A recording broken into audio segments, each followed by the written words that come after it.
মাননীয় স্পিকার, কিছুক্ষণ আগে আমাদের সর্বশ্রদ্ধেয় মাননীয় সংসদ আন্দালিব রহমান পার্থ যখন বক্তব্য দিচ্ছিলেন, উনি যখন বললেন যে সংবিধান যারা ছুঁড়ে ফেলতে চায় তাদেরকে স্বাধীনতা বিরোধীর সাথে উনি অ্যালাইন করলেন, ট্যাগ করলেন মাননীয় স্পিকার। এবং তখন ট্রেজারি বেঞ্চের সম্মানিত মাননীয় মন্ত্রী যারা ছিলেন তারা সেটাকে টেবিল চাপড়িয়ে সেটাকে সমর্থন দিলেন। মাননীয় স্পিকার, গণতন্ত্রের জন্য যিনি আপোষহীন লড়াই করে গিয়েছেন বেগম জিয়া, উনি বলেছিলেন যেদিন জনতার সরকার প্রতিষ্ঠিত হবে, যেদিন এই পার্লামেন্ট জনতার সরকারের কাছে যাবে, এদিন এই সংবিধানকে ছুঁড়ে ফেলা হবে। ট্রেজারি বেঞ্চের যে মন্ত্রীরা ছিলেন তারা দীর্ঘদিন, তাদের সারা জীবন তারা বেগম জিয়ার সাথে রাজনীতি করেছেন।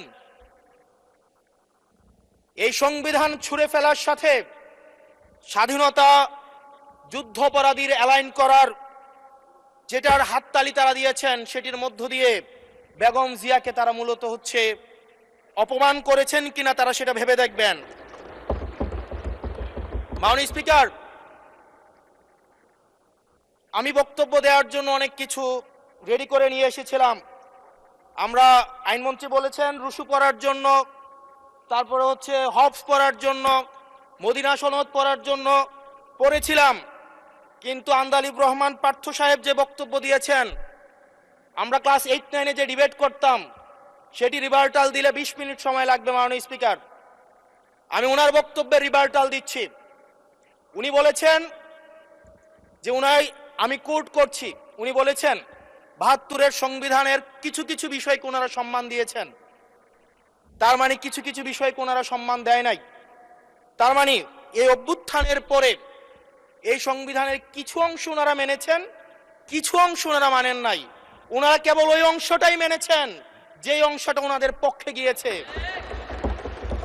যে অংশটা ওনাদের বিপক্ষে গিয়েছে এই অংশটা ওনারা মানেন নাই। মাননীয় স্পিকার, এই ধরনের প্রকৃতি সম্পন্ন যারা আছে বাংলাদেশের পার্লামেন্ট যারা দেখছেন তারা সিদ্ধান্ত নেবেন, যারা কখনো কখনো কনফর্মিস্ট, যারা কখনো কখনো রিফর্মিস্ট, তারা মূলত অপরচুনিস্ট। এখন আমি সংবিধানের কিছু কিছু ধারা মানব, কিছু কিছু ধারা মানব না। আমি কখনো কখনো সাংবিধানিক, কখনো কখনো আমি অসাংবিধানিক। মাননীয় স্পিকার, যখন ডক্ট্রিন অফ নেসেসিটির প্রশ্ন আসে, মাননীয় স্পিকার, এই এক্সিস্টিং সংবিধান অনুযায়ী যখন 7